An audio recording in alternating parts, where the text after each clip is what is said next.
Minsan, ang kumikitil ng iyong buhay ay hindi ang sakit na kayang tukuyin ng mga doktor. Kahit 20 espesyalista ay hindi nailigtas ang bilyonaryo. Ngunit ang babaeng naglilinis ng sahig ay nakakita ng bagay na hindi napansin ng kahit isa sa kanila.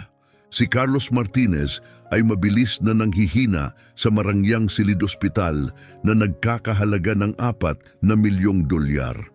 Umiingay ang kwarto sa tunog ng mga makina habang ang mga piling doktor ay nakakunot noo sa pagkabigo. Kahit na may pinakamataas na antas ng medikal na kaalaman, dumarating ng palihim ang kamatayan. Tahimik na pumasok si Marites Fernandez sa silid gaya ng nakagawian na walang nakakapansin. Sa night shift, kakaunti ang pumapansin sa kanya. Mabigat ang amoy ng disinfectant, mamahaling pabango at isa pang bagay. Isang amoy na metaliko. Doon sumiklab ang kanyang instinct. Bumalik sa isip niya ang kanyang background sa kimika at natigilan siya. May mali, napakalaking mali. Ang dilaw na kulay ng mga kuko, ang kakaibang pagnipis ng buhok at ang bahagyang kulay abong gilid ng gilagid, bumilis ang tibok ng kanyang puso. Isang malinaw na sagot ang umusbong sa kanyang isip, tiyak at walang pag-aalinlangan. Alam niya ang eksaktong lason na sanhi ng pagbagsak nito. Pero sino ang maniniwala sa isang tagalinis kung mismong pinakamahusay na doktor sa bansa ay hindi mahanap ang dahilan?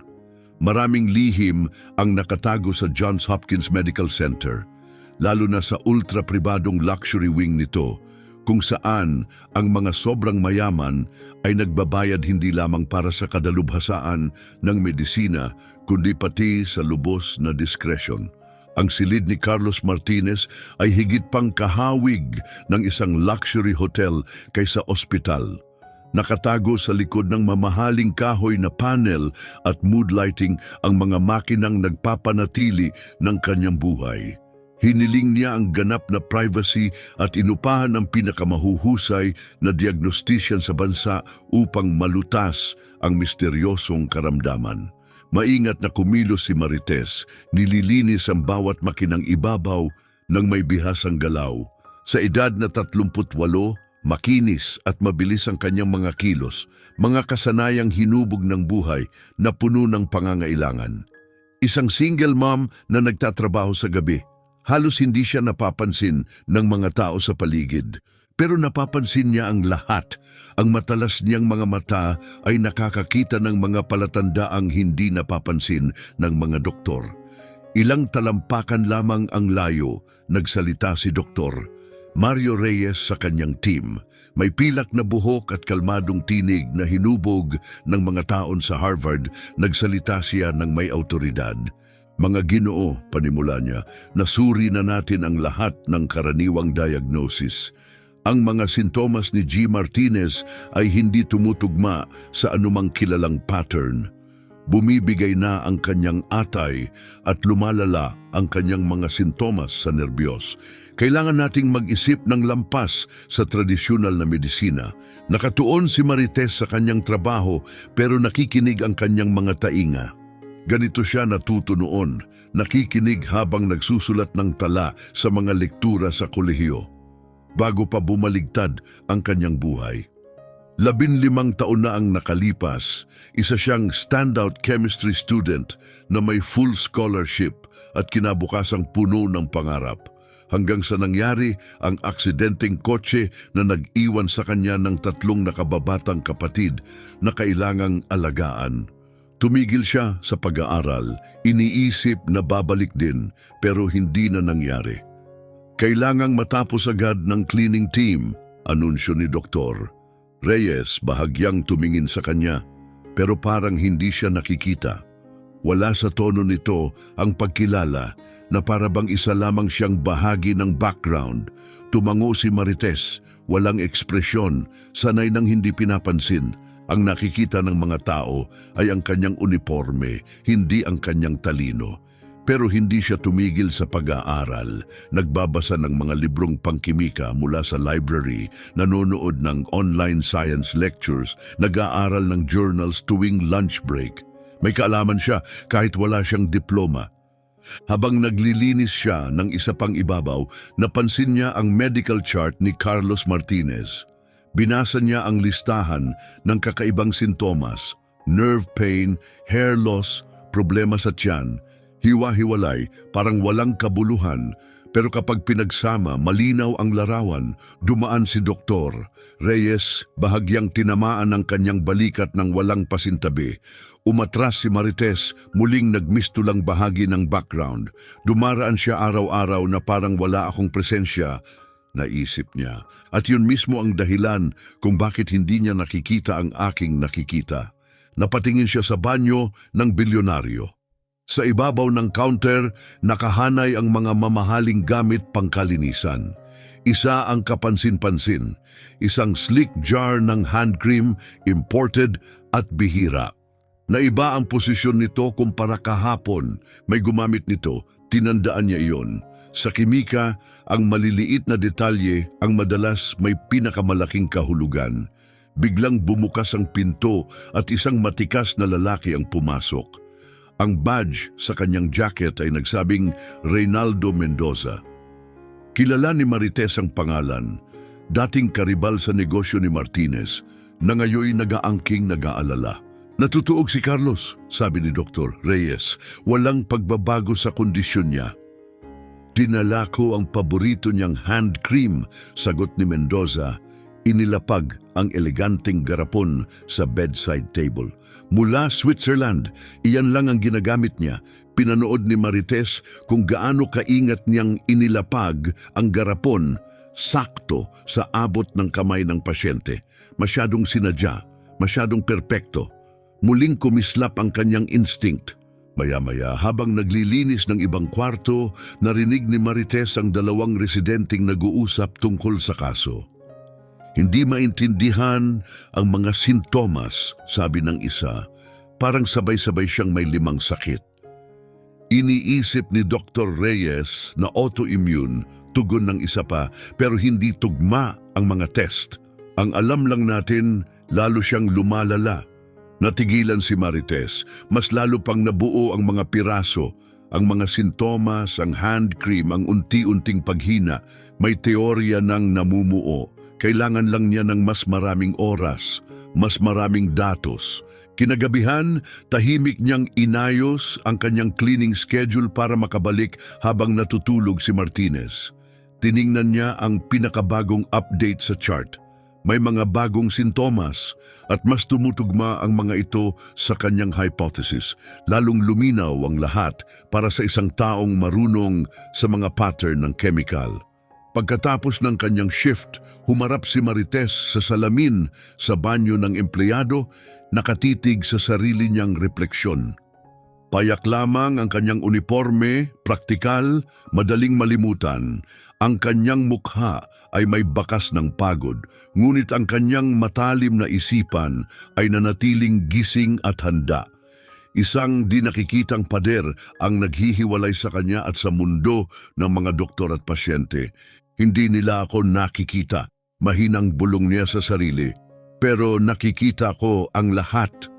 Eksaktong 2:17 ng madaling araw, bumasag sa katahimikan ang tunog ng mga alarma.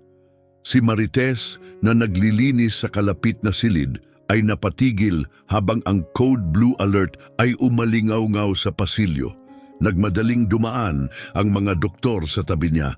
May nangyaring masama. Biglang lumala ang kondisyon ni Carlos Martinez. Bumilis ang tibok ng puso niya. Sumilip siya sa bahagyang nakabukas na pinto at pinanood ang nagkakagulong team. Tumaas ng biglaan ang liver enzymes, bumibigay ang mga kidney, at bumababa ang neurological activity. Iniulat ng isang residente na halatang kinakabahan. Pumasok si Dr. Reyes at agad na kumuha ng kontrol. Magpatakbo ng isa pang full toxicology panel, utos niya. May bagay na nagpapasimula ng sistematikong pagbagsak. Dahan-dahang lumapit si Marites sa pinto, hinihila ng kanyang kuryosidad at pag-aalala. Sa loob naghari ang kaguluhan, umaarangkadang mga monitor, Mabilis na gumagalaw ang mga NARS at abalang inaayos ng mga doktor ang paggamot. Posible kayang environmental? Mungkahi ni Dr. Aquino, isang batang doktor. Baka may nalantad siya sa pagkain, tubig o mga personal care items. Matalim siyang tiningnan ni Dr.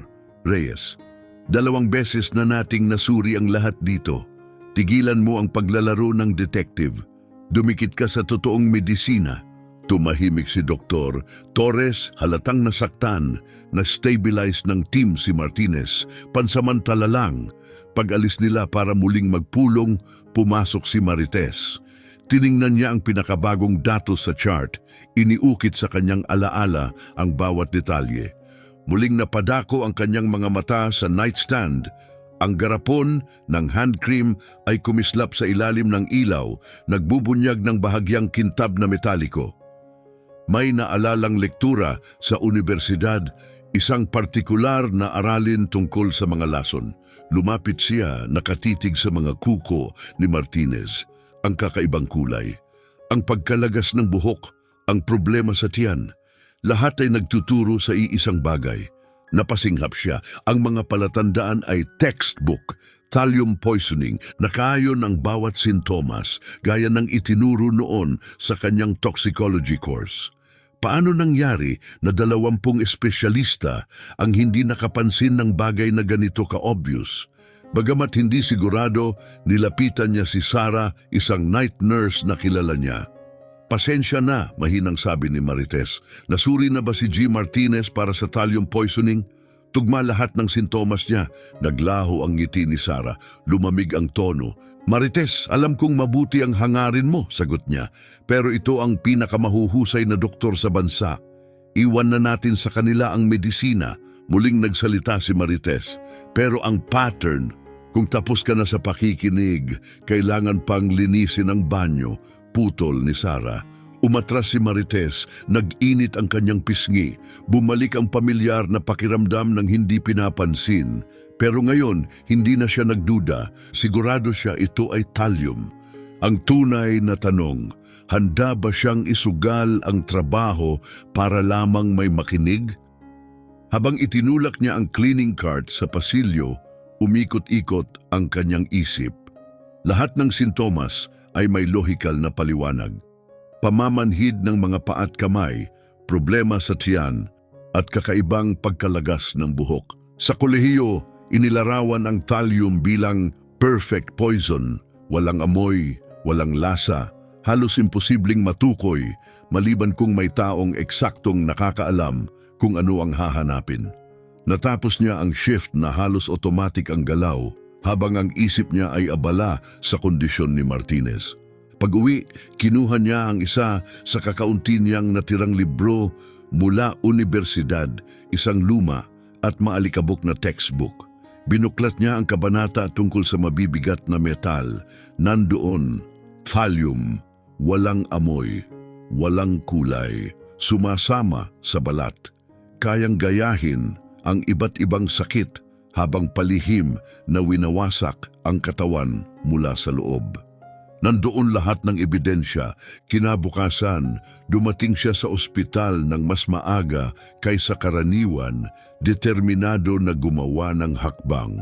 Pinanood niyang muling bumalik si Reynaldo Mendoza, pareho ang rutina, parehong brand ng hand cream, inilalapag sa eksaktong pwesto kung saan maaabot ni Martinez. Maging ang mismong paglalagay sa mga kamay ni Carlos, inuulit niya, isang perpektong pamamaraan, mabagal, kalkulado, isang sinadyang paglalason. Nag-isip si Marites ng mga opsyon. Ang harapin si Mendoza ay walang patutunguhan. Ang mga doktor ay minsan na siyang binaliwala. Kailangan niya ng ebidensyang hindi matatanggihan, isang katunayang hindi maaring pagtawanan. Uubusan na ng oras si Martinez. Sa kanyang shift, nakikinig siya ng mabuti. Pinupulot ang mga usapan ng mga nurse at sulyap sa mga chart.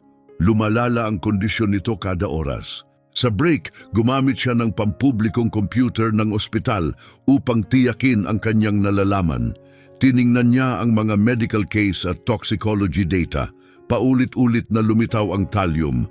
Pagkalagas ng buhok, pinsala sa nerbiyos, problema sa tiyan, lahat ay tugma. Pero paano ito nakapasok sa katawan nang hindi natutukoy? Alam na niya ang sagot. Sumulat siya sa isang pirasong hospital stationery. Check for thallium poisoning.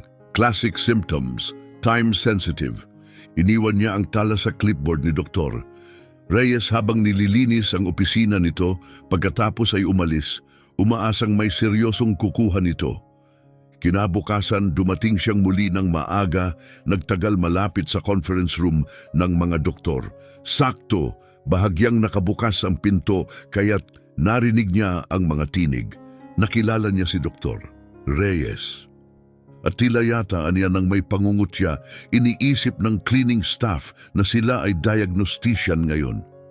Umalingaw-ngaw ang tawanan sa loob. May nag-iwan ng anonymous note tungkol sa thallium poisoning, patuloy niya. Nag-test na tayo para sa heavy metals, sagot ng isa pang doktor. Eksakto, sabat ni Reyes. Standard protocol iyon. Tapos na yon at negatibo. Sunod niyan, baka pati ang mga tagalinis ay magsiscrub in para sa operasyon, biro ng isa.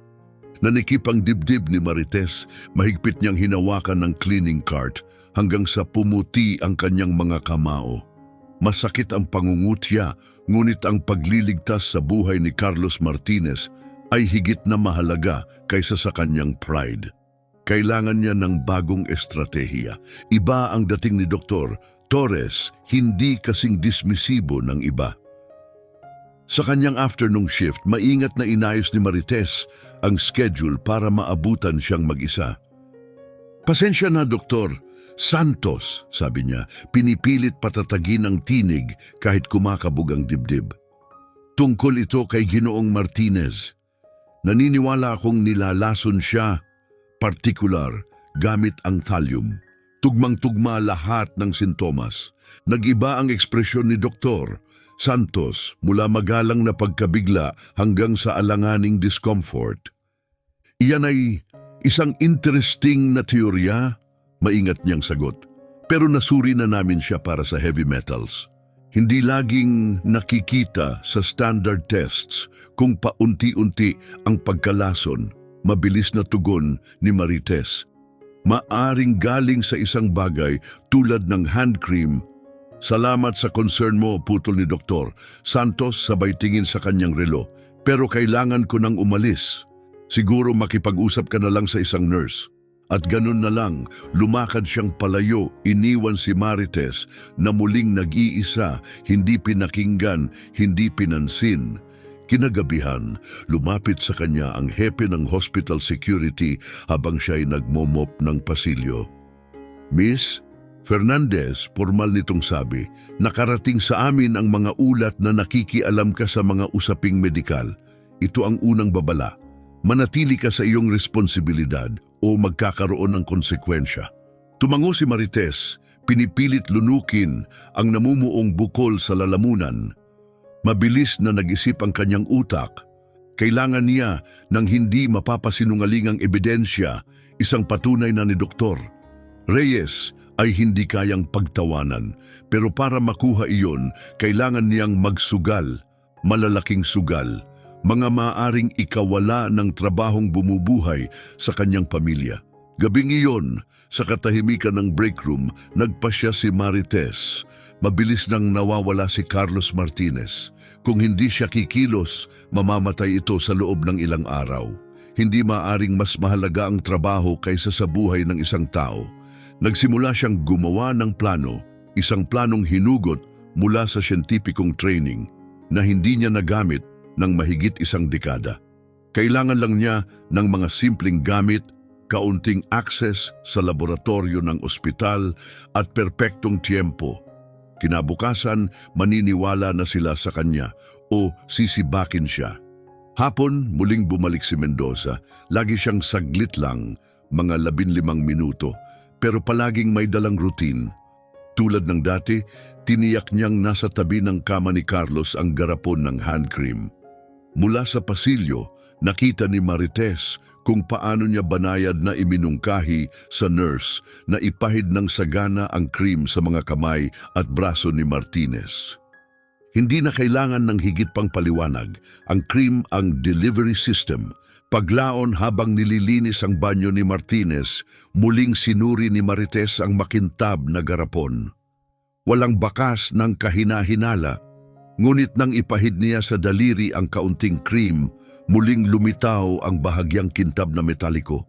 Kailangan niya ng sample, ngunit hindi siya maaring kumuha ng lantaran, kaya naghintay siya ng shift change noong walang bantay ang silid. Saka, maingat na kinuha niya ang kaunting cream gamit ang sterile specimen container na lihim niyang kinuha mula sa supply room. Isinilid niya ito sa bulsa ng uniforme at kalmadong lumabas. Kinagabihan kinuha niya ang kanyang mga anak mula sa kapitbahay. Si Marcus, 12, at si Tasha, 14, ay sanay na sa night shift at pagod ng kanilang ina. Natuto silang mag-aral at maghanda ng hapunan ng mag-isa na pilitang mabilis na tumanda. "Okay ka lang ba, Ma'am?" Mahinang tanong ni Tasha, napansin ang bigat sa mukha niya. "Trabaho lang, anak," sagot ni Marites, pilit ng ngumiti. "Wala kayong dapat alalahanin." Matapos matulog ang mga bata, naupo siya sa mesa at inilatag ang lahat, ang lumang toxicology textbook, mga sulat kamay na tala, mga bagong printout ng journal at listahan ng mga sintomas ni Carlos Martinez. Lahat ay nagtuturo sa iisang katotohanan. Hindi subtle ang mga palatandaan, hindi para sa isang taong marunong tumingin. Ngunit walang nakapansin. Bakit? Dahil hindi nila hinahanap ang lason. Dahil bihira ang thallium, halos nakalimutan na. Dahil para itong galing sa spy stories, hindi sa modernong ospital. Dahil hindi ito na-detect sa standard tests kapag patuloy at paunti-unti ang pagkalason. Dahil hindi nila inaasahan ang pagtataksil mula sa isang nakabihis na kaibigan. At dahil walang nakikinig sa isang naka-uniformeng janitress. Tinitigan ni Marites ang uniforme niyang nakasabit sa pinto, ang simbolo ng kanyang pagiging invisible. Kinabukasan, babasagin niya ang invisibility na iyon. Ipapaunawa niya sa kanila ang parehong lason at ang babaeng nakadiskubre nito. Dumating siyang maaga kinabukasan, dala ang isa pang bag ng gamit. Walang kahina-hinala, karaniwang bagay lang gaya ng baking soda, foil at maliliit na lalagyan mula sa cafeteria. Ngunit kapag pinagsama sa ilang cleaning agents, maaari nitong gawin ang isang payak ngunit maaasahang chemical test para sa thallium. Unang misyon, makakuha ng solidong ebidensya. Habang umiikot ang mga doktor sa kanilang rounds, nagtrabaho si Marites malapit, maingat na nakikinig. Lumala ang kondisyon ni Martinez. Bumibigay na ang mga ugat. Nagsimula ng magkaaberya ang kanyang pananalita. Nalalagas ang buhok sa kakaibang pattern. Walang lunas na tumatalab. Bumalik siya sa banyo at kumuha ng panibagong sample ng hand cream. Muli, lumitaw ang metallic sheen sa kanyang daliri. Mahina, ngunit tiyak. Sa isang maintenance closet malayo sa mga kamera at istorbo, inihanda ni Marites ang kanyang maliit na lab.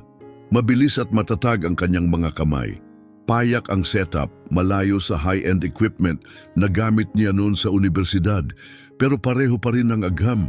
Sinunod niya ang mga hakbang na naaalala mula sa kanyang kurso.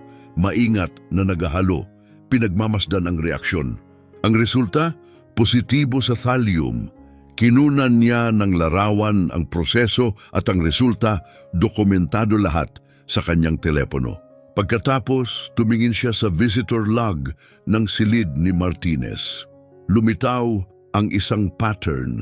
Reynaldo Mendoza, madalas na bumibisita. Laging may dalang regalo, laging ang parehong hand cream, dati niyang karibal sa negosyo, ngayon kunwari nagmamalasakit na kaibigan.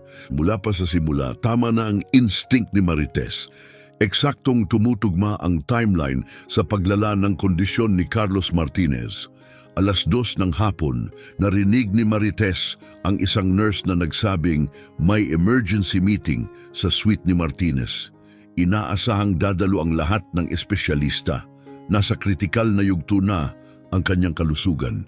Ito na ang pagkakataon niya. Nagpalit siya ng malinis na uniforme, inayos ang kanyang badge at kinuha ang lahat ng kailangan. Mga resulta ng test, visitor logs, nakaprint na symptom timeline at mga pahina ng research. Paulit-ulit niyang inensayo sa isip ang kanyang paliwanag.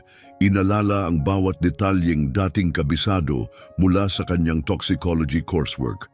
Sa loob ng suite ni Martinez, mabigat ang tensyon. Nakatayo ang mga doktor sa maliliit na grupo. Nakahalukip-kip ang mga braso. Seryoso ang mga mukha. Nagsasalita si Dr. Reyes. Nire-review ang isa na namang round ng nabigong gamutan. Huminga ng malalim si Marites. Kumatok ng minsan. At pumasok ng hindi na naghihintay ng pahintulot. Lahat ng ulo ay napalingon sa kanya. 20 pares ng profesional na mata ang tumitig sa babaeng halos hindi nila napapansin araw-araw. Napakunot ang noo ni Dr. Reyes, halatang nainis. Private medical meeting ito, mariin niyang sabi. Pakilabas! Nilalason si G. Martinez, matatag na sabi ni Marites. Thallium! At kaya kong patunayan. Natahimik ang buong silid. Tumigas ang mukha ni Dr. Reyes. Security! Ngunit bago siya makapagtuloy, lumapit si Marites. Eksaktong tugma ang mga sintomas sa thallium poisoning. Sabi niya, inilapag ang kanyang ebidensya sa mesa. May mga klasikong palatandaan, papalala ng papalang nerve damage, particular na pattern ng pagkalagas ng buhok, pananakit ng tiyan, paghina ng kognisyon. Lahat textbook. Itinuro niya ang kanyang improvised test results. Sinuri ko ang hand cream, yung imported na Chamberlain brand na araw-araw niyang ginagamit. May thallium ito. Sumisipsip sa balat. Mabagal siyang pinapatay buwan-buwan.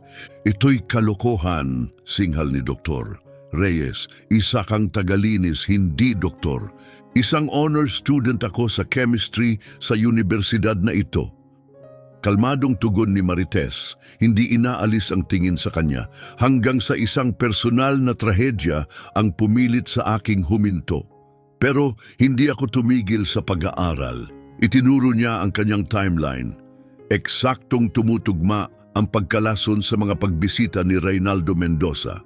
Sa tuwing dinadala niya ang cream, lumalala ang sintomas.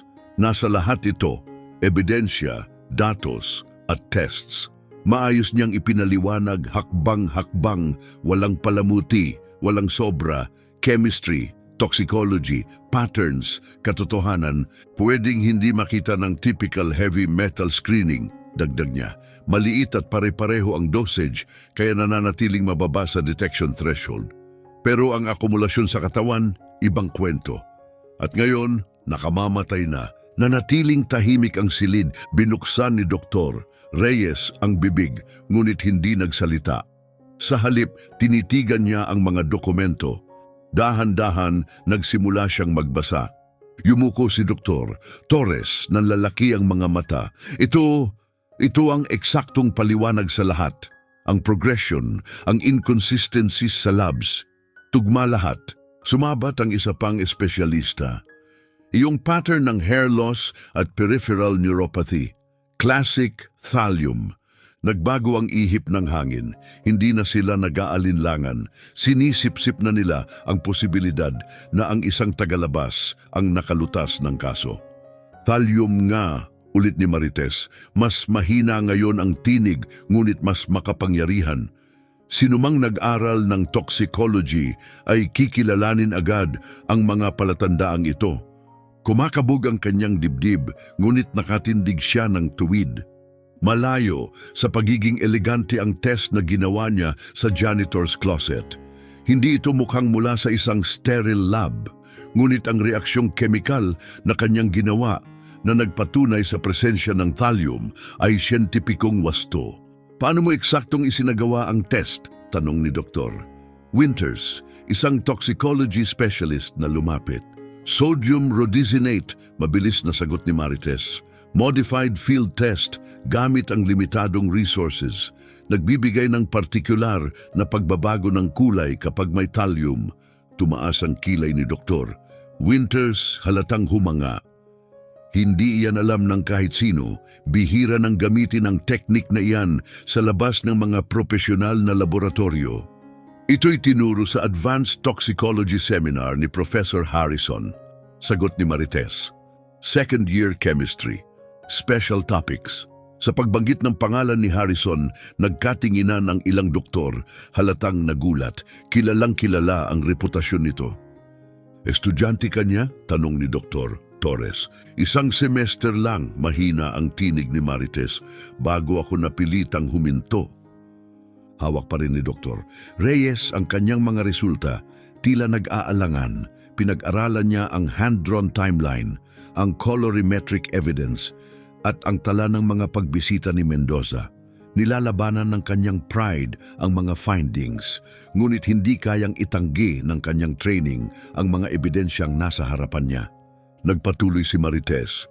Sinadya ang mga dosis na ito, sabi niya. Bawat pahid may kaunting thallium, sapat para makapinsala, hindi sapat para agad ma-detect, pero sa paglipas ng panahon, naipon sa katawan, at bawat paglala ng sintomas, direktang kasunod ng pagbisita ni Mendoza. Nag-umpisa ng magtanong ng technical questions ang mga doktor.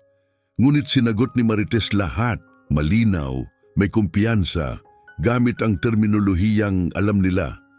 Bawat salitang lumalabas sa kanyang bibig ay unti-unting nagwawasak sa mga maling akalang mayroon sila tungkol sa kanya.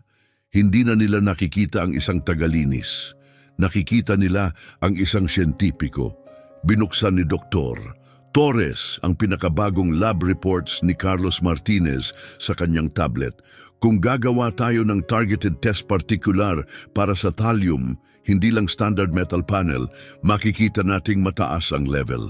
Tumango si Marites. Suriin ang samples ng buhok. Nananatili ang trace elements ng ilang buwan. Makikita ninyo roon ang buong timeline ng pagkalason. Nagbago ang enerhiya ng buong silid. Ang pagdududa ay napalitan ng pagkilos. Humarap si Dr. Torres sa team. Mag-order ng focused thallium test ngayon. 2 doktor ang mabilis na lumabas. Kinuha ang blood samples at ang hand cream para sa analysis. Nanatili si Marites, naninikip ang dibdib dahil sa emosyon. Tahimik na nakatayo si Dr. Reyes nakatitig sa kanyang improvised lab results. Kumislot-kislot ang kanyang mukha, disbelief, pagkilala at ayaw man, ngunit respeto. Kung tama ka, wika ni Dr. Reyes sa wakas, masikip ang tinig, lalo lang naming pinalala. Maaring pinabilis pa ng mga gamutan namin ng pinsala. Bahagyang tumango si Marites, matatag. Ang chelation therapy para sa mercury ay walang silbi rito. Kailangan ni G. Martinez ng Prussian Blue, agad-agad. Iyon ang nagbibigkis sa metal at pumipigil sa karagdagang pagsipsip. Umalingaw-ngaw ang bulungan sa silid. Nagpalitan ng seryosong tingin ang mga espesyalista habang biglang nagbago ang direksyon ng kanilang isipan. Maya-maya pumasok ang isang nurse, habol hininga. Kinumpirma na ng toxicology, aniya, mataas ang thallium levels, malaki ang agwat. Binasag ng balitang iyon ang katahimikan at sumabog ang organisadong kaguluhan. Nagliparan ang mga utos, nagbago ang emergency protocols. Mabilis na kumilos ang mga nurse, tinawagan ng hospital security upang hanapin si Reynaldo Mendoza. Lumapit muli si Marites. Suriin ang security footage, payo niya. Malamang siya mismo ang naglagay ng cream sa sarili tuwing bumibisita para magmukhang ligtas. Tumango si Dr. Torres. Na-request ko na, pero paano mo nalaman? Bahagyang iginalaw ni Marites ang balikat. Naging malinaw ang pattern ng sinuri ko. Laging dala ni Mendoza ang parehong regalo. At sa bawat pagkakataon, lumalala ang kondisyon ni Ginong Martinez. Ilang minuto ang lumipas at dumating ang isang security officer. Nirepaso namin ang footage, ulat niya. Nakita si Mendoza na inaalter ang cream habang mag-isa. Inilagay pa niya sa sarili, gaya ng sabi mo. Naabisuhan na ang FBE. Agarang ibinigay kay Martinez ang Prussian Blue treatment. Kinumpirma ng mga karagdagang blood test at lab results ang lahat ng sinabi ni Marites. Ang diagnosis, ang paraan ng pag-deliver, ang timeline, lahat eksaktong nagtutugma.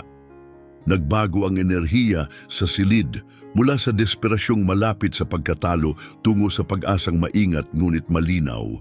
3 oras ang lumipas, naging matatag ang vital signs ni Carlos Martinez sa unang pagkakataon sa loob ng maraming linggo.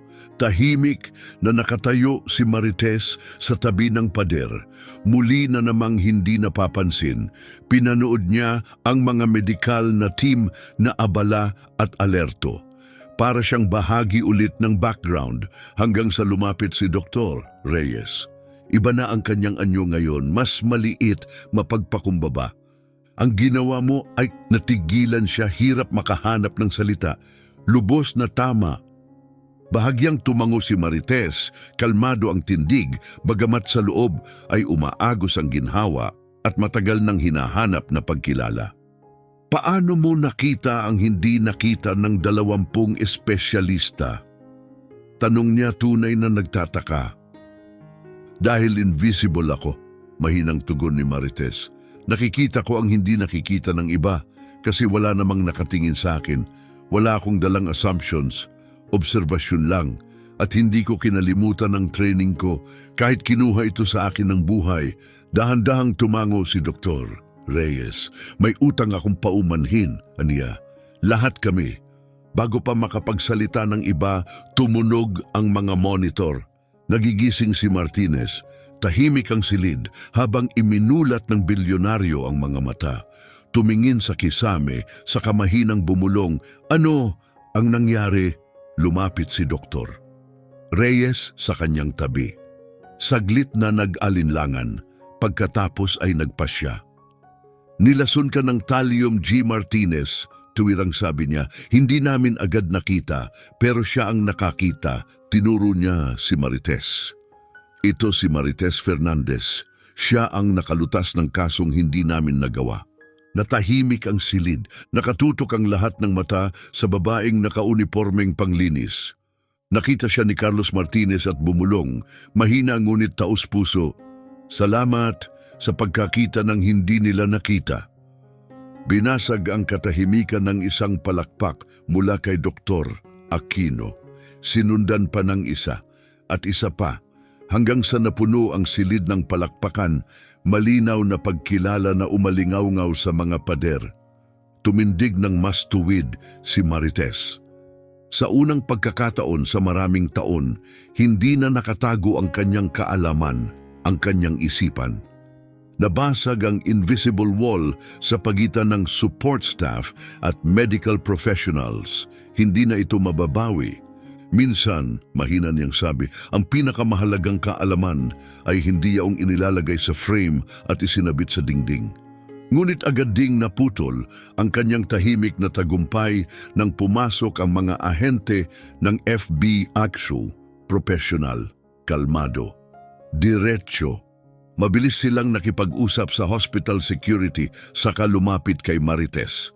Kailangan naming maunawaan kung paano mo natuklasan ang pagkalason, sabi ni Agent Ramirez. Iginagalang siya gaya ng pagtrato sa mga espesyalista. Tumango si Marites. Nakilala ko ang mga sintomas mula sa background ko sa chemistry. Pagkatapos ay nagsagawa ako ng field test para makumpirma. At ang background mo ay... Tanong ng ahente. Toxicology at organic analysis, sagot niya. Hindi natapos ang degree ko. Kinailangan kong tumigil para sa pamilya. Tumango ang ahente. Walang bahid ng pangmamaliit, puro respeto. Maaaring nailigtas mo ang buhay ni Hinong Martinez, sabi niya, at nagbigay ka ng mahalagang ebidensya para sa kaso.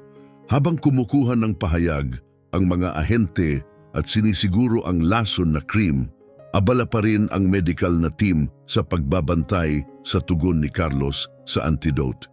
Nanatili si Marites sa tabi, nakatitig sa monitor. Pinapanood na bawat numero'y unti-unting lumalakas. Patunay na tama siya. Bumalik si Dr. Torres at inalok siya ng upuan. Umupo ka, anya, nakangiti. Kanina ka pa nakatayo. Ang munting gestong iyon, pag-aalok ng upuan sa isang taong karaniwang inaasahang tatayo lamang, ay higit pa sa mga salita. Salamat, mahinang tugon niya, tinanggap iyon. Anong area ng chemistry ang focus mo noon? Tanong ni Dr. Torres. Environmental detection, sagot niya. Particular, mga paraan ng pagtukoy ng contaminants sa biological systems. Napakagaling mong naging diagnostician, sabi ni Dr. Torres. Bahagyang ngumiti si Marites. Iba ang plano ng buhay. Pagsapit ng gabi, kinuha niya ang kanyang mga gamit upang ipagpatuloy ang normal na cleaning rounds. Ngunit bago siya makabalik sa routine, nasalubong siya ni Dr. Reyes malapit sa supply closet. Miss Fernandez, anya, clearing his throat. Ipinabatid na sa administrasyon ang lahat ng ginawa mo. Inaprubahan nila ang bayad na administrative leave habang tumutulong ka sa investigasyon. Alam ni Marites ang tunay na kahulugan nito. Hindi na nila siya maibabalik sa paglilinis ng sahig. Hindi na matapos ang lahat ng ito. Nabasag na ang status quo.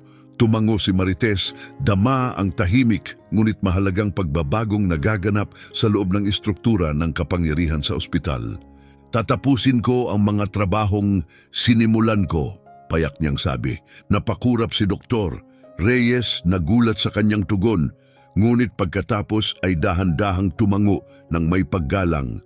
Habang tinatapos ni Marites ang kanyang shift, ramdam niya ang kaibahan. Dati, puro katahimikan. Ngayon, may mga tahimik na pagkilala. Ang mga doktor na hindi man lang siya nakikita dati ay ngayon ay tumatango. Ang mga nurse ay ngumiti habang dumaraan. Hindi na siya invisible. Nabasag ang ilusyon, hindi sa galit o pag-aalab, kundi sa katotohanan. Kinagabihan, bago umuwi, huminto si Marites sa parking lot at tumingin pabalik sa kumikislap na bintana ng suite ni Martinez. Buhay ang bilyonaryo, gumagaling dahil nakita niya ang hindi nakita ng iba. Hindi siya nakaramdam ng yabang, kundi ng payapang pagkakumpleto. Ang tahimik na kasiyahan ng paglutas ng isang komplikadong ekwasyon. Ang kariktan ng katotohanan sa wakas ay nabunyag. Sa loob ng ospital, mabilis ang mga pangyayari. Dumating ang mga ahente ng FBI sa loob ng isang oras, ginawang crime scene ang medical wing.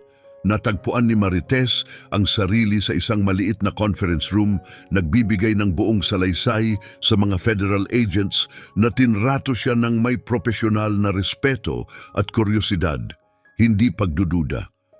Natuklasan mo ang lason kung paano ito naihahatid at kung sino ang responsable mula lang sa obserbasyon. Tanong ni Agent Martinez, halatang humanga. Pinagsama ko ang aking nakita sa basic chemical testing, paliwanag ni Marites. At hindi ako tumigil sa pag-aaral ng chemistry. Nang malaman ko kung ano ang hahanapin, naging malinaw ang pattern. Maaring nailigtas mo ang isang buhay, wika ng ahente, at nailantad ang isang kriminal. Ibinahagi niya ang resulta ng paunang investigasyon. Si Reynaldo Mendoza ay dahan-dahang nilalason si Carlos Martinez. Ang motibo? Corporate sabotage, pagpapahina sa isang karibal bago ang isang malaking merger. Isang laro ng kapangyarihan na nakatago sa harap ng lahat. Pagkatapos ng panayam, lumabas si Marites sa pasilyo, iba na ang lahat. Banayad ngunit malinaw ang pagbabago. Ang mga nurse na dati hindi siya pinapansin ay ngayoy tumatango ng may init. Ang mga doktor na dati lumalampas lang sa kanya na parang kasangkapan ay ngayon ay humaharap sa kanyang mga mata. Lumapit si Dr. Torres, may dalang paper cup. Matagal ka nang nagbibigay ng pahayag, anya. Akala ko baka kailangan mo ito. Tinanggap ni Marites ang kape. Salamat, Mahinang tugon niya, ang simpleng kabaitan na iyon, pag-aalok ng lugar sa mesa, literal at simboliko, ay higit pa sa inaakala ng doktor. Maya-maya, habang babalik na siya sa kanyang mga tungkulin, hinarang siya ni Dr. Reyes sa pasilyo. Nawala ang dati nitong kumpiyansa, napalitan ng bahid ng kababaang loob. "Miss Fernandez," sabi niya, clearing his throat, "gusto kong humingi ng paumanhin sa paraan ng pagtanggi ko sa iyong mga obserbasyon." Matigas ang mga salita mula sa isang lalaking bihirang umamin ng pagkakamali, ngunit hindi na siya pinahirapan ni Marites. "Salamat, Doktor." Reyes kalmado niyang tugon. Tumango siya. "Ang kaalaman mo ang nagligtas ng kanyang buhay noong pumalya ang aming expertise." Bahagyang tumagilid ang ulo ni Marites. "Iba-iba ang perspektibo natin sa mga problema," sagot niya. "Minsan kailangan ng kakaibang anggulo para makita ang sagot." Tumango muli si Reyes, tahimik na mapagpakumbaba at umalis. Habang itinulak ni Marites ang cleaning cart sa pasilyo, may mga bulong-bulungan sa kanyang likod. "Iyon siya," sabi ng isang boses, "ang tagalinis na nakalutas ng kaso." Mabilis nang kumalat ang kwento, gaya ng laging nangyayari. Ngunit nagpatuloy si Marites sa kanyang trabaho, tahimik, mahusay. Ang pagkakaiba lang ngayon, nakikita na siya ng mga tao. Hindi bilang papel, hindi bilang uniforme, kundi bilang tao na may matalas na isip at pinaghirapang karunungan. Nanatili ang hierarchy, ngunit nagbago ang lugar ni Marites dito. Sa mga sumunod na araw, nahirapan ang ospital sa desisyon. Opisyal, nanatili ang kanyang titulo bilang Environmental Services Technician.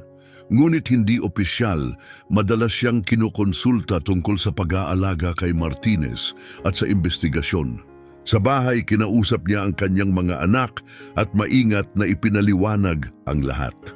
"So, natuklasan mo ang hindi nakita ng mga doktor?" tanong ni Marcus. Malaki ang mga mata.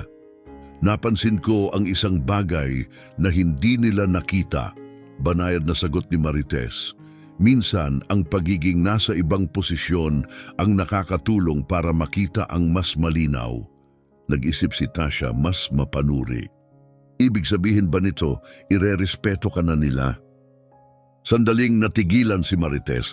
"Ang respeto ay hindi permanente," sagot niya. "Ito ay bagay na paulit-ulit mong pinapatunayan. Pero oo, may nagbago. Dumating din ang balita sa media. Hospital housekeeper saves billionaire ang naging headline. Ngunit pinigilan ng hospital security ang mga reporter. Hindi hinanap ni Marites ang spotlight.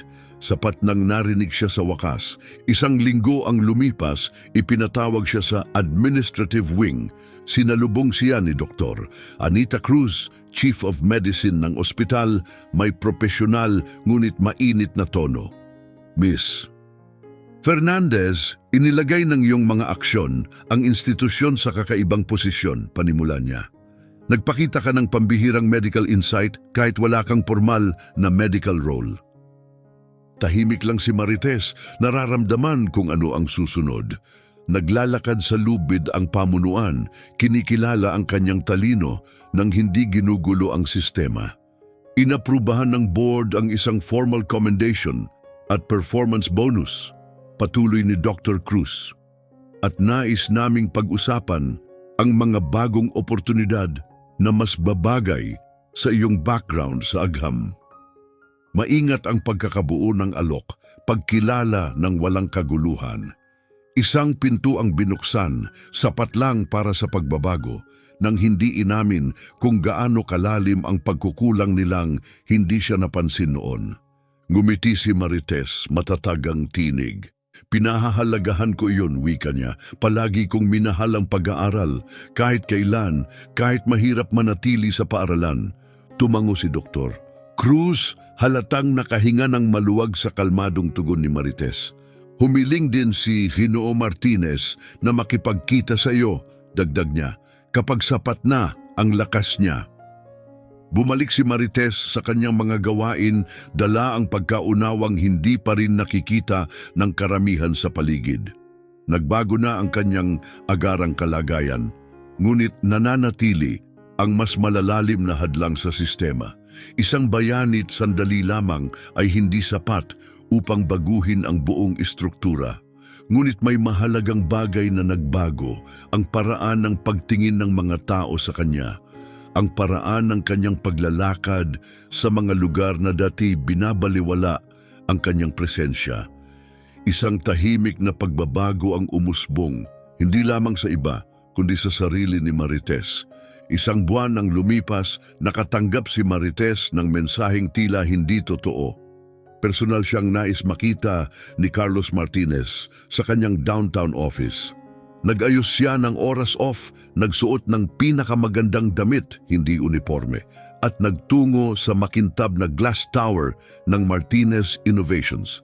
Hindi tulad ng kanyang karaniwang invisible na galaw sa ospital, dito siya ay buong galang na inihatid sa executive floor. Sinalubong siya mismo ni Carlos Martinez, mas payat, maputla, ngunit halatang gumagaling. "Miss Fernandez," bati niya, tumayo mula sa kanyang mesa. "Maupo ka." Umupo si Marites, dama ang surreal na sandali. Ilang linggo lang ang nakalipas, nililinis niya ang silid ospital nito. Ngayon, nakaupo siya sa tapat nito bilang panauhing may karangalan. "Matagal ko nang hinihintay ang tamang pagkakataon upang pasalamatan ka," panimula ni Martinez. "Nang magising ako, unang sinabi sa akin, ikaw ang nagligtas sa aking buhay." Bahagyang ngumiti si Marites, mapagpakumbaba. "Masaya akong gumagaling ka." "Gumagaling ay maliit na salita," tugon ni Martinez. "Buhay ako dahil nakita mo ang hindi nakita ng 20 espesyalista." Nagpatuloy siya. "Ikinuwento sa akin ni Dr. Reyes ang lahat, ang iyong background, ang hindi natapos na degree, ang iyong sakripisyo para sa pamilya." Tahimik na tumango si Marites, bahagyang nagulat sa dami ng nalaman nito. "Hindi dapat nasasayang ang talento mo," wika niya. Itinulak niya ang isang folder sa mesa. Sa loob nito, nakapaloob ang isang kontrata ng scholarship, full tuition upang matapos ang kanyang degree sa chemistry, kasama ang living stipend, suporta sa childcare, at garantisadong posisyon sa Johns Hopkins Toxicology Department matapos ang graduation. Hindi ito charity, mariin na sabi ni Martinez, tila nabasa ang kanyang alinlangan. Isa itong investment, natatangi ka. Inaprubahan na ng ospital ang isang part-time research position habang nag-aaral ka at full-time pagkatapos ng graduation. Kailangan nila ang iyong expertise. Hinawakan ni Marites ang gilid ng folder, bahagyang nanginginig ang mga kamay, ang mga pangarap na matagal nang isinantabi dahil sa pangangailangan ay biglang nagkaroon muli ng pagkakataon. "May mga anak ako," mahina niyang simula. "Saklaw ng stipend ang buong childcare," paniniguro ni Martinez. "Inisip namin ang lahat ng praktikal na hadlang. Ang natitirang tanong na lang ay, handa ka na bang bumalik sa landas na minsang pinutol ng buhay?" Kinagabihan, pinaupo ni Marites ang kanyang mga anak at ibinahagi ang lahat. Ang buong kwentong dati ay kanyang pinapaliit. Malaki ang mga mata nila, kumikinang ang mga mukha sa pride. "Niligtas mo ang isang bilyonaryo?" tanong ni Marcus, hindi makapaniwala. "Ginamit ko lang ang alam ko," banayad na sagot ni Marites. "Ang kaalamang hindi ko kailanman tinigilan." "At ngayon?" tanong ni Tasha. Ngumiti si Marites. "Ngayon, magsisimula tayo ng bago." 2 linggo ang lumipas, pumasok si Marites sa Johns Hopkins, hindi bilang support staff, kundi bilang estudyante at mananaliksik. May dala siyang student ID para sa mga klase sa umaga at hospital badge para sa kanyang internship sa toxicology tuwing hapon. Bahagyang tumango si Dr. Reyes nang sila'y magkakrus ng landas, formalidad na pumalit sa dating pangmamaliit. Si Dr. Aquino naman, kabaliktaran, ay naging kaibigan at mentor. "May mga kaso na silang nais na bigyan mo ng input," sabi niya sa tanghalian. "Iba ang paraan mo ng pag-oobserba, wala pang katulad. Minsan, Humihinto si Marites sa mga sulok ng ospital. Inaalala kung paanong nililinis niya noon ang parehong mga sahig. Hindi na may pait, kundi may pasasalamat. Ang full circle na landas ay parehong imposible at perpekto. Sa kanyang unang opisyal na araw ng pagtulong sa isang toxicology case, nakatayo si Marites sa lab. Hindi bilang tagalinis, kundi bilang eksperto. Isinuot niya ang puting coat. Pakiramdam ay kakaiba. Ngunit tama, kinuha niya ang file ng pasyente at sinimulan ang kanyang trabaho, hindi lang bilang isang sinanay sa agham, kundi bilang isang taong natutong makakita ng mga hindi pinapansin, na natutong basahin ang mga pattern na invisible sa karamihan. Hindi lahat ng paglipat ay naging madali. May mga staff pa ring kumakapit sa lumang pananaw. Minsan, nagugulat silang makita siyang naka-lab coat imbes na scrubs. Hinarap ni Marites ang mga sandaling iyon ng may tahimik na dignidad, hinahayaang magsalita ang kanyang resulta. May mga hamon din sa paaralan, mabagal bumalik ang wika ng akademya, mabigat muling buuin ang mga teoretikal na modelo, ngunit nagbigay ng kakaibang lakas ang kanyang praktikal na karanasan. Iba ang paraan mo ng pag-atake sa problema, sabi ng isang propesor. Hindi ka agad nagsisimula sa teorya, nagsisimula ka sa tunay na mundo. Baliktad ang natutunan ko, sagot ni Marites, practice bago prinsipyo. Ang Martinez Foundation na inspire ng kanyang kwento ay agad na pinalawak. Nagsimula itong magbigay ng mga scholarship sa iba pang mga individual na naputol ang edukasyon dahil sa mga pangyayari sa buhay. Sa isang panayam sa Business Week, sinabi ni Carlos Martinez, "Hindi lang iniligtas ni Marites Fernandez ang aking buhay. Pinatunayan niya na ang talino ay umiiral saan man, hindi lang sa mga silid-aralan o sa mga may naka-frame na diploma. Nakita niya ang hindi makita ng iba dahil patuloy siyang natuto kahit hindi na siya kinikilala ng mundo." 6 na buwan matapos niyang matukoy ang lason na nagbago sa kanyang buhay, nakatayo si Marites sa isang podium sa isang hospital-wide medical conference. Ang mga doktor, marami sa kanila na minsan ay lumampas lang sa kanya ng walang imik, ngayon ay nakaupo, naghihintay marinig ang kanyang sasabihin. Huminga siya ng malalim, tumingin sa buong silid at nagsimula. Ang obserbasyon, sabi niya, ay hindi nangangailangan ng credentials. Madalas, ang pinakamakapangyarihang kaalaman ay nagmumula sa mga hindi inaasahang lugar, sa mga taong sinanay upang manatiling hindi pansinin, ngunit nakakakita ng mga bagay na namimiss ng iba dahil iba ang paraan ng kanilang paglakad sa mundo. Sa likod ng auditorium, tahimik na nakaupo si Dr. Reyes. Mabigat ang kanyang ekspresyon, respeto na may halong pagkailang, alaala ng panahong kanyang binalewala ang taong ngayoy nakatayo sa podium. Ngunit habang nagsasalita si Marites, tumango siya. Anuman ang nagbago, nakikilala pa rin niya ang katotohanan kapag naririnig ito. Pagkatapos ng presentasyon, lumapit ang isang batang babae kay Marites, may pag-aalinlangan. Naka-scrubs ito at may hospital badge, isa lamang support worker sa mata ng sistema. "Nag-aaral ako ng nursing sa gabi," mahina niyang ibinunyag. "Wala pang nakakaalam dito, nakikita lang nila ang uniforme ko." Agad na nakilala ni Marites ang titig, ang tahimik na gutom para matuto, ang inis ng pagiging hindi nakikita, at ang determinasyong nakatago sa ilalim. "Magpatuloy ka sa pag-aaral," payo ni Marites. Hindi nakatali ang kaalaman sa job titles. Para iyon sa mga handang humabol dito. Tandaan mo, ang pagiging minamaliit ay maaari mong gawing bentahe. Itinuturo nito kung paano makita ang mga bagay na hindi napapansin ng iba. Tumango ang babae, mas tuwid ang tindig. Isang sandali, isang usapan. Maaaring simula ng isa pang buhay na mababago.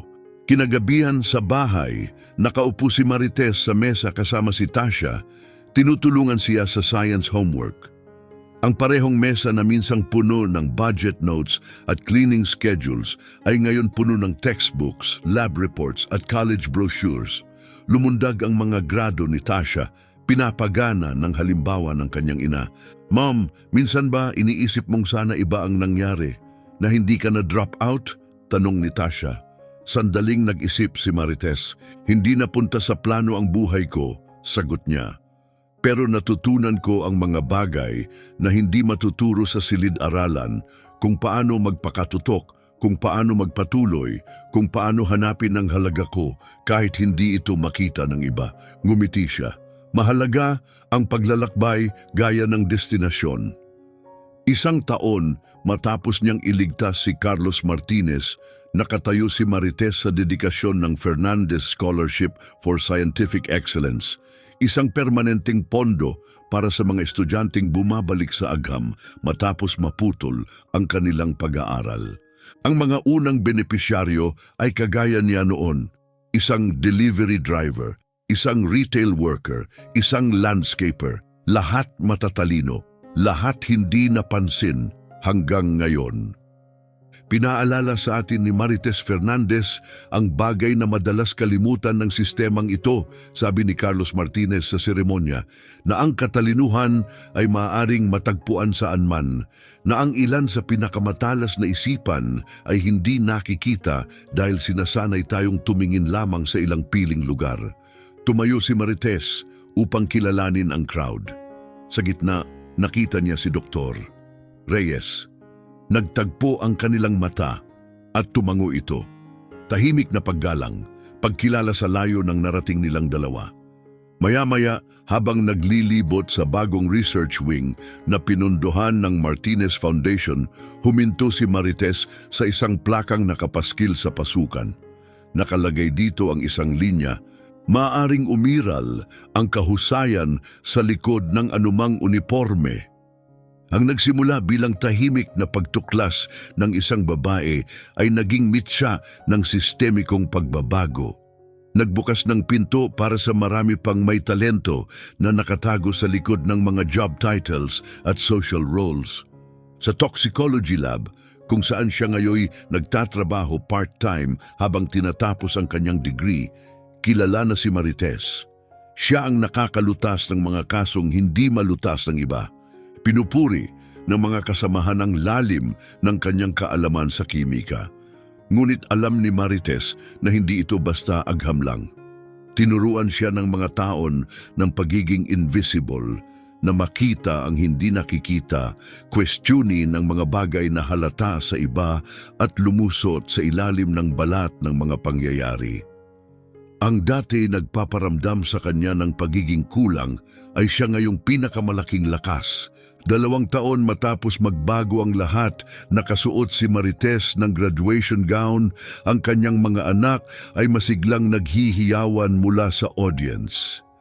Sa edad na 40, mas matanda siya kaysa karamihan sa mga kaklase. Mahaba ang naging daan, puno ng likot balakid, ngunit habang tinatanggap ang kanyang diploma, pawang pasasalamat ang kanyang nadama. Lahat yon, bawat sahig na nilinis, bawat ideyang di pinansin, bawat gabing ginugol sa tahimik na pag-aaral ang nagdala sa kanya rito. Pagkatapos ng seremonya, mahigpit siyang niyakap ni Tasha. Proud na proud ako sa iyo, Mom, bulong niya. Ngumiti si Marites. Tandaan ninyo ito, sabi niya sa kanyang mga anak. Ang halaga ninyo ay hindi desisyon ng iba. Nasa inyo na iyan. Naghihintay lamang ng sandaling makita ng mundo. Kinagabihan sa maliit na family celebration, nagtataas ng toast si Dr. Torres. Para kay Marites Fernandez na nagpakita sa ating lahat na ang karunungan ay hindi palaging nakasuot ng puting coat. Natawa si Marites, puno ang puso, totoo ang pagbabago.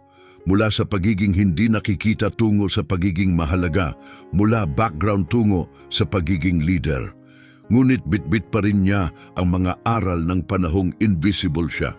Sa kanyang opisina sa Johns Hopkins, na minsang nililinis lamang niya, ngayon ay kanya na nakasabit ang isang larawan sa dingding. Siya, suot ang dating uniforme. hindi para alalahanin ang pagmamaliit, kundi para parangalan ang lakas na ibinigay nito. Tumunog ang kanyang telepono, isang tawag mula sa ibang ospital, isang kaso ng misteryosong pagkalason. Nais nila ang kanyang payo. Sinagot ito ni Marites, kalmado ang tinig. Si Dr. Fernandez ito, paano ako makakatulong? Tama ang titulo, nakuha niya ito, hindi sa karaniwang landas, kundi sa pamamagitan ng pagpupursige, katalinuhan at mga taong taon ng di napapansing kahusayan. At habang nakikinig siya sa mga detalye ng kaso, nagsimulang magtrabaho ang kanyang isipan. Nakakakita ng mga pattern na hindi pa napapansin ng iba. Sapagkat madalas ang pinakamalinaw na pananaw ay nagmumula sa mga taong buong buhay na natutong magmasid mula sa gilid.